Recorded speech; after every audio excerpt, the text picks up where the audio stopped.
ladies. Today we're talking about dry fire practicing. What is dry firing? If you've never done it before, dry firing is simply manipulating your gun and pulling the trigger without any live ammunition in your gun. There are plenty of reasons why dry firing is a great exercise. Number one, it's free. It doesn't cost you anything. You're not wasting ammunition. Also, you can do it in the comfort of your home. How convenient is that? It also helps you get familiar with your gun so that you'll know how to use it when you're out on the range. But there are some rules to consider when dry firing in your home. And we're going to go over those right now. Number one is actually 4 rules. You need to know the 4 rules of gun safety. So if you've never trained with me, I tried to drill that into women's brains, but here we go. Number one, the first rule of gun safety is that the gun is always loaded. You always have to act as if any gun you ever see is loaded. Number 2, don't point the muzzle or the end of your gun at anything you're not willing to destroy. And that's going to come into play in this drill today. Number 3, keep that finger off the trigger until you're actually ready to shoot. And number 4, know your target and what lies beyond. And that's especially important when you're practicing in your home, because you want to know where your family members are, right? The second rule of dry fire practice is to determine a proper backstop. You want a safe area to point your gun, right? Last month I posted an article by Kathy Jackson of The Cornered Cat. Go back and read it. I'll repost it again. But she mentioned some great areas in your home that you can use as a dry fire backstop. The first one was, I believe, a fireplace. What a great idea, right? So you want to be careful of the angled walls. You really want to point your gun at the back wall of the fireplace.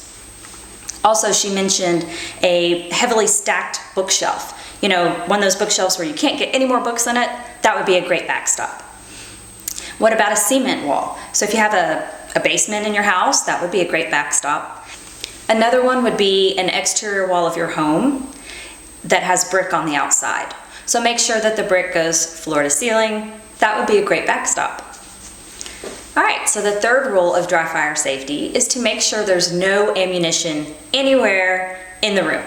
Okay, so completely remove all the ammunition, put it in a separate room, and then go ahead and clear your gun 3 times just to make sure there's no ammunition in your gun. And once you've gone through those rules, you're ready to start. And today's dry fire practice is coming from the Girl in a Gun Shooting Journal, the February supplement. So it says dry fire drill number 1, alternate shooting position on the ground. Yep, we're going there. Laying on your back in a crunch position, have the gun at low ready, safely between your knees, not muzzling any part of your body, including your feet. Remember, I was talking about one of your safety rules. Present to a target above your feet. Hold sight steady and practice trigger control. 6 shots. Repeat 2 times to the center, then 1 or 2 times to the right and left sides. And once you do this drill, or any drill for that matter, you want to write down your experience. What did you succeed in? What can you improve upon? That is going to be invaluable to your training, ladies. Don't just do the drill. You have to write about it. That's why it's called a journal. All right, so let's get started. Okay, so I hope you can see me. I've gone through all the rules of dry firing. I've removed all the ammunition from the room. I've checked my gun 3 times to make sure that there's no ammunition in my gun or in the room at all. Now we're going to go ahead and get down on the ground. You want to make sure that the muzzle, the end of your gun, isn't pointing at your feet or your knees.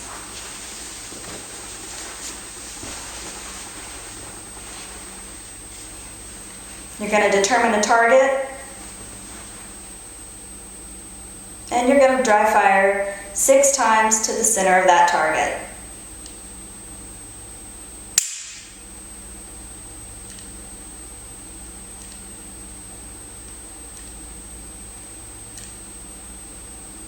Remember, this is not a drill on speed. You want to be slow and steady when you do this. Now we're going to do 1 or 2 repetitions to the right and left side of that target. Again, be careful of your knee.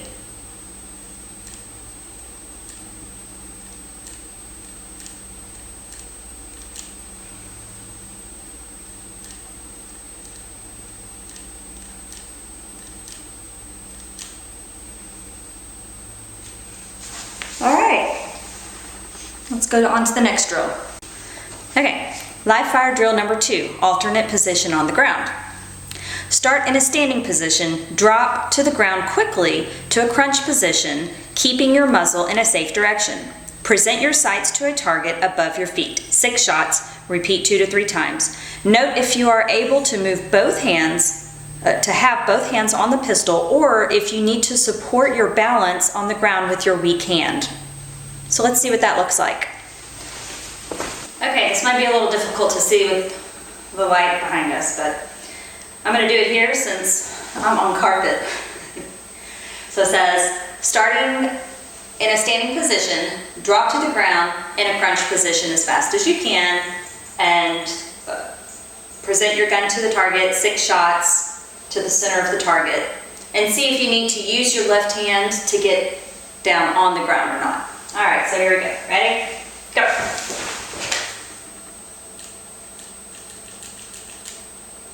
Finger up. I'm having to use my elbow to get up.